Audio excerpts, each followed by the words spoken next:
তো first time আমি বানাতেছি, দেখা যাক বন্ধুরা কীরকম হয়। তো তোমরাও দেখতে থাকো। তো চলো বন্ধুরা, আজকে আমি এখানে নতুন একটা রেসিপি তোমাগুলো শেয়ার করতেছি। তো এখানে ফরচুনের সোয়াবিন নিয়ে নিছি, তো গরম জল দিয়ে এখানে ভিজিয়ে রেখে দিছি। তো তোমরা তো জানো সোয়াবিন কীভাবে বানাতে লাগে, তো সেম এরকম করে করেছি। ফার্স্ট টাইম বানিয়েছি দেখি। তো এখানে আদা পেস্ট, রসুন পেস্ট, পেঁয়াজ পেস্ট করে নিয়েছি। তারপর দিয়ে এখানে দুইটা টমেটো নিয়েছিলাম, পরে দিয়ে কাঁচামরিচ, পরে দিকে এখানে বড় বড় কিউব নিয়ে নিছি, পেঁয়াজ নিয়ে নিয়েছি কাইটটা। তো তোমরা দেখতে থাকো বন্ধুরা, ফার্স্ট টাইম আমি বানাইতেছি, আর এই ভিডিওটা স্কিপ করবে না, সম্পূর্ণ ভিডিওটা দেখো। তো আশা করছি তোমার সবারই ভালো লাগবে। আর আমি এখানে সুন্দর করে ভালো করে ধুইয়া দিয়া উঠিয়ে নিছি, যাতে গন্ধ না করে, মানে সোয়াবিনের। তো এখানে একটা ডিম ফাটিয়ে নিছি। তারপর যেগুলা আমি রাখছিলাম সবগুলো এখানে থালের মধ্যে যতগুলো আসলো সবগুলো আমি এখানে ঢেলে দিলাম।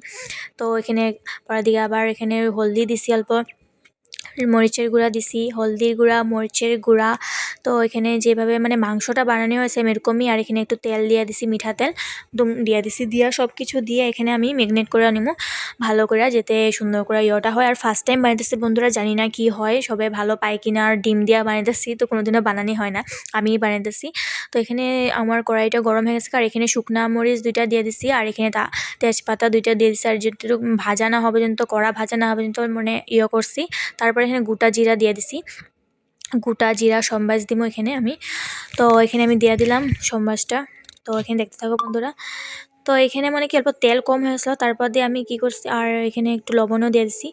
লবণ স্বাদ অনুসারে তোমরা দিয়ে দিবা যেটুকু লাগে। তো এখানে অল্প তেল কম হয়েছিল গা, জানি না কেমনে মানে সোয়াবিন ফার্স্ট টাইম বানিয়েছি।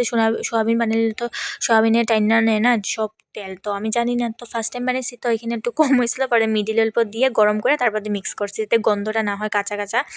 তারপর দিয়ে এখানে জল দিয়ে দিচ্ছি। আর আমি একটু শুকনা শুকনা করে বানাবো, তো তোমরা চাইলে ঝুলও বানাতে পারো। আর আমি অল্প শুকনা শুকনা টাইপের বানাবো। আর অল্প ঝুল রয়ে গেছে গা, পরে ভাবছি যে সোয়াবিনে তো টাইম নেই, এরপর দিয়ে কিন্তু পুরো একদম শুকিয়ে গেছিলো গা লাস্টে দিয়া, মানে এখন তো পুরা দেখতেছো পুরা পরে দিকে শুকিয়ে গেছিলো গা। তো ভিডিওটা কিরকম লাগছে বন্ধুরা কমেন্টে অবশ্যই জানাবে। আর তোমরা একবার ট্রাই করে দেখতে পারো, আমার ঘরের মানুষ কিন্তু সবাই খায় ভালো কইছে। তো টাটা আজকাল লিগা।